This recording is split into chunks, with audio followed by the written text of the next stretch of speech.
Hello बच्चों, आप लोगों का स्वागत है आज की क्लास में। आज की क्लास में हम लोग एनसीईआरटी बेस्ड क्वेश्चंस करने वाले हैं, रियल नंबर्स की, राइट। तो आज की क्लास आप लोगों के लिए काफी ही इंपॉर्टेंट रहने वाली है, तो बने रहिए लास्ट तक। बिना देरी किए हुए आज की क्लास हम लोग स्टार्ट करते हैं। तो hi guys, welcome back to YouTube channel learn it.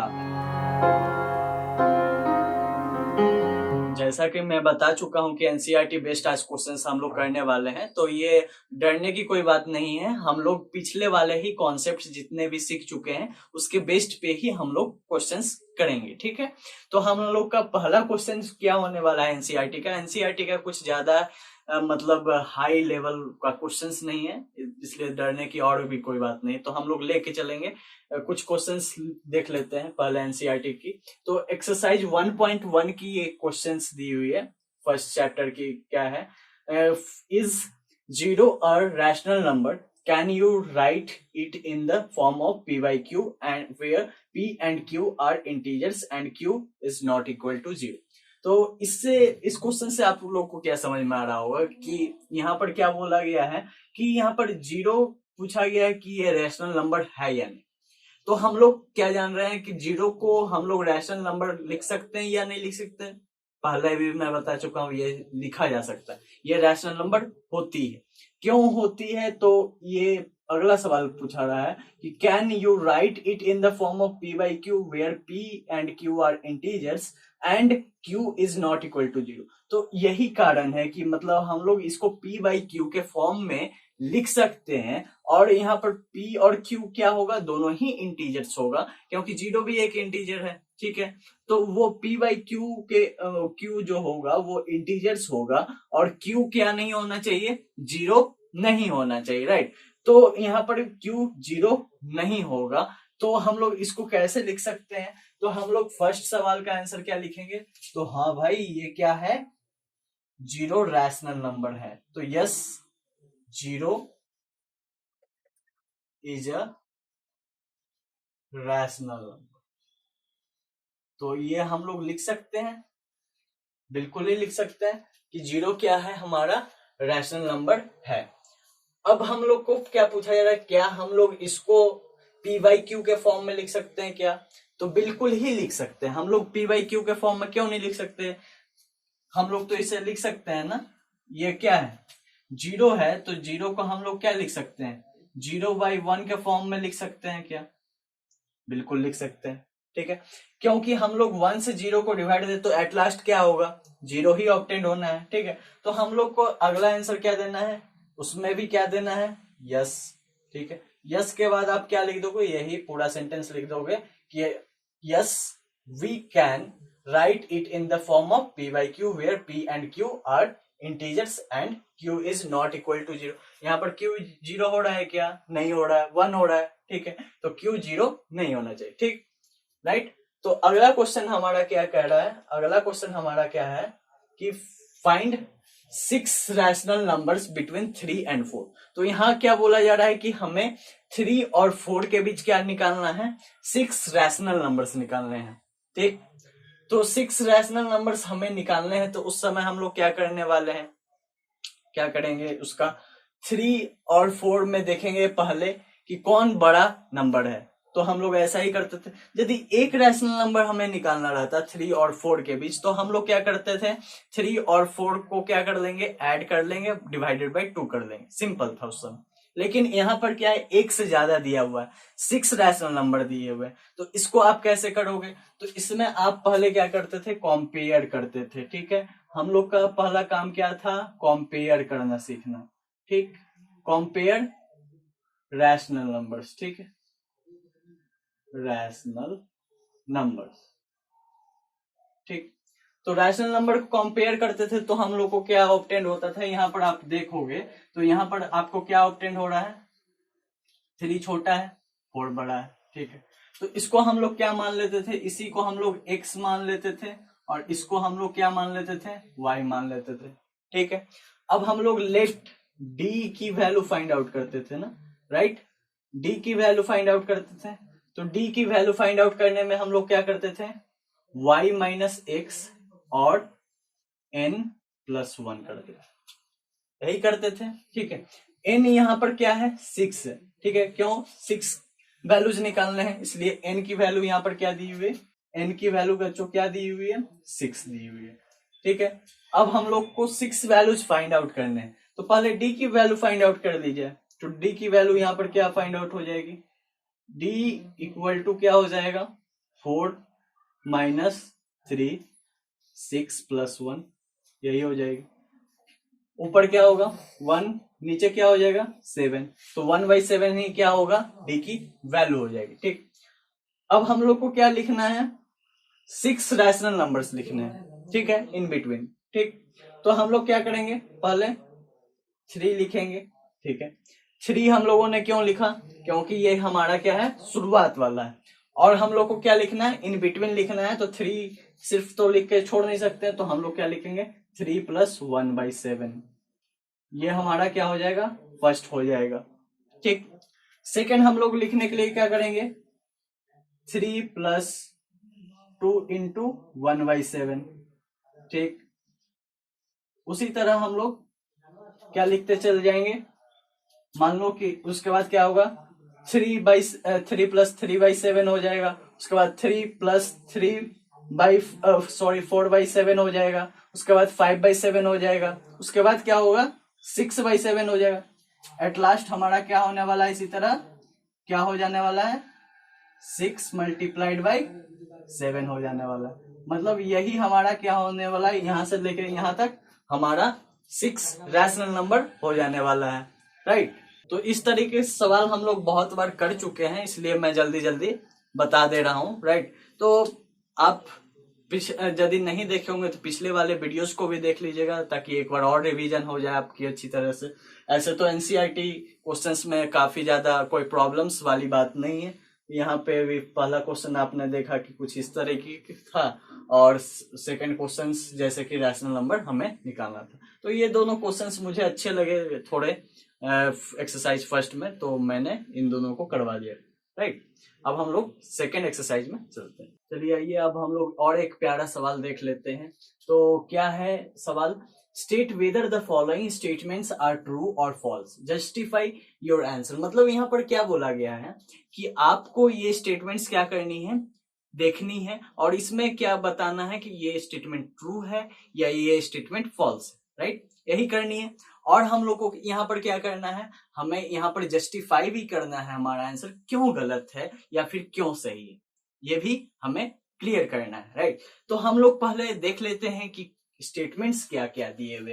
First statement क्या दिया हुआ बच्चों, every irrational number is a real number. मतलब यहाँ पर क्या बोला जा रहा है कि जितने भी इरेशनल नंबर होते हैं वो क्या है, रियल नंबर होते हैं। तो हम लोगों ने डेफिनेशन ही में पढ़ रखी है, इरेशनल नंबर्स और रैशनल नंबर को ही हम लोग ज्वाइन करके क्या कर सकते हैं, रियल नंबर्स को बना सकते हैं। ठीक है, मतलब दोनों रियल नंबर के दो पार्ट्स होते हैं, एक इरेशनल पार्ट होते हैं, एक रैशनल पार्ट होते हैं। तो ऑब्वियस सी बात है कि जितने भी इरेशनल नंबर होंगे वो रियल नंबर तो जरूर ही होंगे। तो इस स्टेटमेंट को हम लोग क्या लिखने वाले हैं, ट्रू लिखने वाले हैं।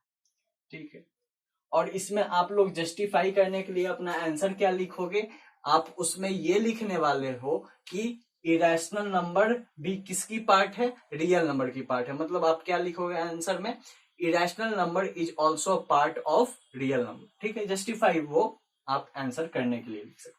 ठीक, सेकेंड हमारा क्या है, every point on the number line is of the form √m where m is a natural number. यहां पर क्या बोला जा रहा है कि कोई भी आप √m की फॉर्म में आप क्या कर सकते हो, कोई भी नंबर को नंबर लाइन पर दिखा सकते हो, और m क्या होगा वहां पे, नेचुरल नंबर होगा। ठीक है, तो यदि हम लोग को दिखाना हुआ कोई भी नंबर को, तो हम लोग क्या दिखाते हैं, 0 1 1 2 3, और इधर लेफ्ट साइड में -1 -2 -3, ऐसा करके हम लोग दिखाते हैं।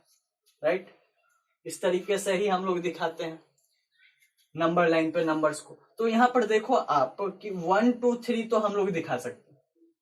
ठीक है, 1 2 3 हम लोग कैसे दिखा सकते हैं, m कोई भी नेचुरल नंबर होगा तो उसके अंडर रूट हम लोग दिखा सकते हैं। जैसे 1 को हम लोग को दिखाना रहा तो 1 हम लोग कैसे दिखाएंगे, अंडर रूट 1 लिख सकते हैं, 2 को दिखाना हुआ तो √4 लिख सकते हैं, 3 को दिखाना हुआ √9 लिख सकते हैं। इस तरीके लिखा जा सकता है। लेकिन -1 को आपको दिखाना हो गया तो उस समय आप कैसे दिखाओगे, क्योंकि यहाँ पर तो एम क्या है, नेचुरल नंबर लेने को बोल रहा है, और -1 तो कभी नेचुरल नंबर होना नहीं है, क्योंकि स्टार्टिंग ही कहाँ से हो रहा है, नेचुरल नंबर 1 से स्टार्ट हो रही है। ठीक है, उसी तरह आप 0 भी नहीं दिखा सकते वहां पर, कैसे दिखाओगे आप। ठीक है, 0 तो कोई नेचुरल नंबर नहीं है। ठीक है, तो उस समय आपको दिक्कत हो जाएगी। तो ये आप स्टेटमेंट क्या लिखोगे, इस हिसाब से फॉल्स लिखने वाले हो, राइट।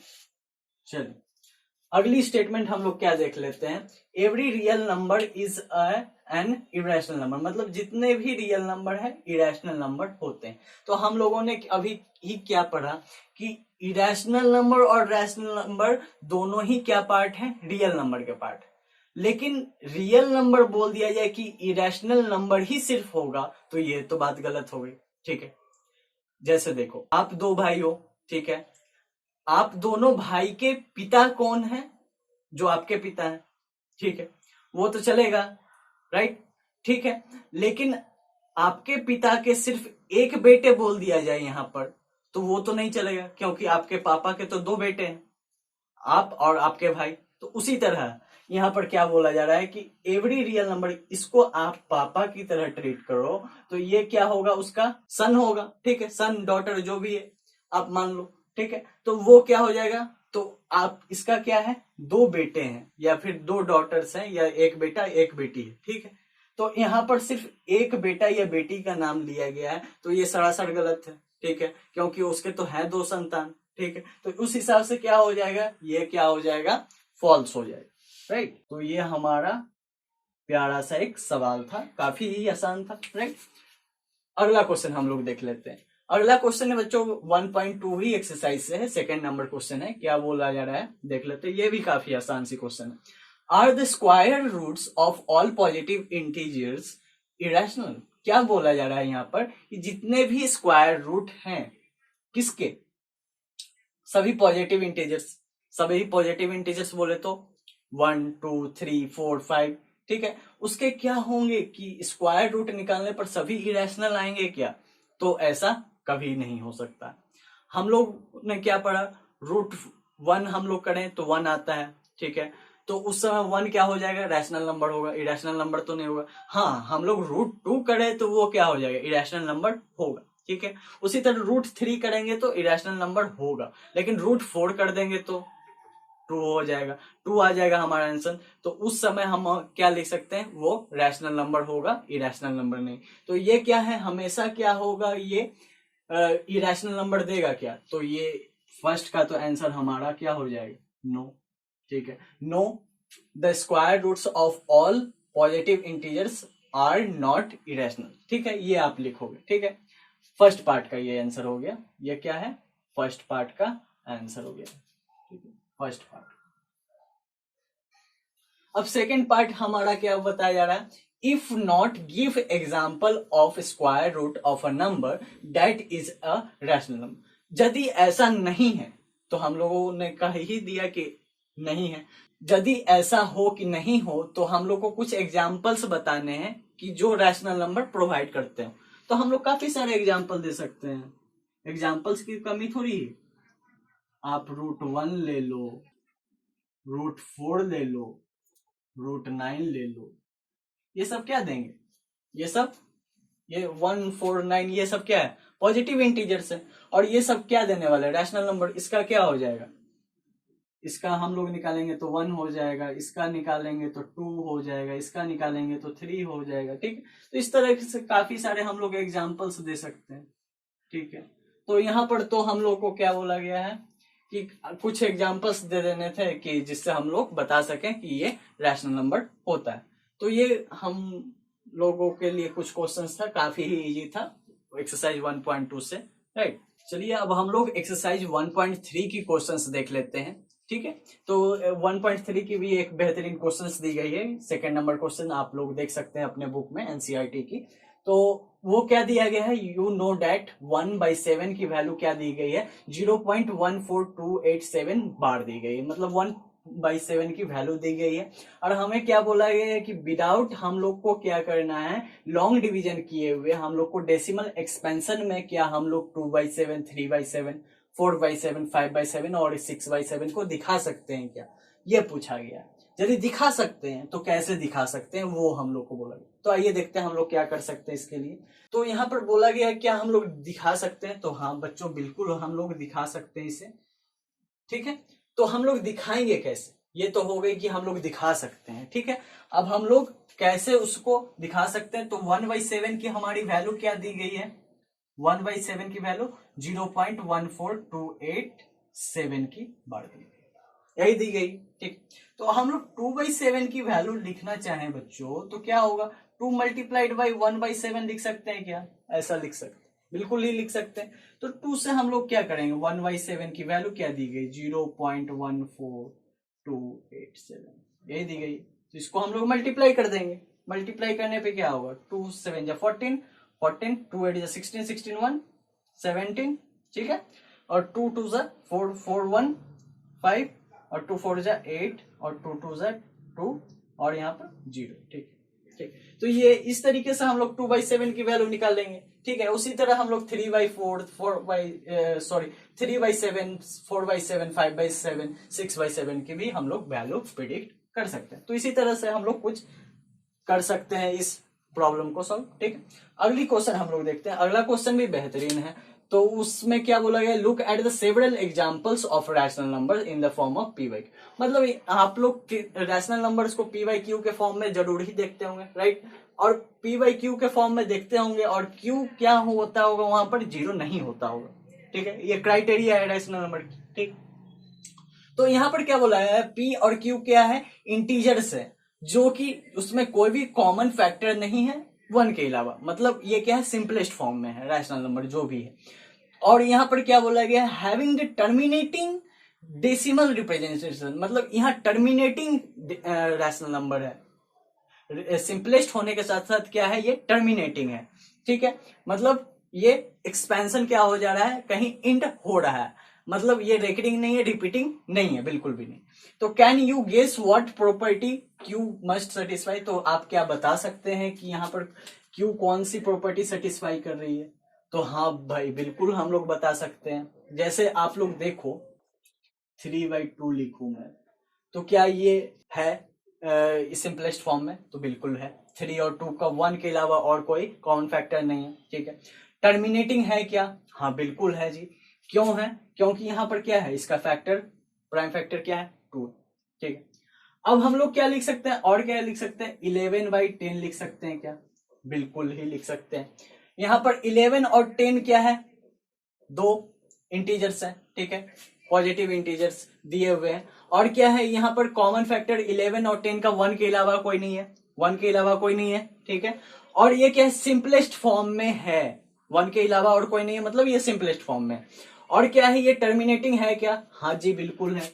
क्यों, क्योंकि इसका 2 और 5 क्या है, 2 और 5 क्या है, फैक्टर्स है, ठीक।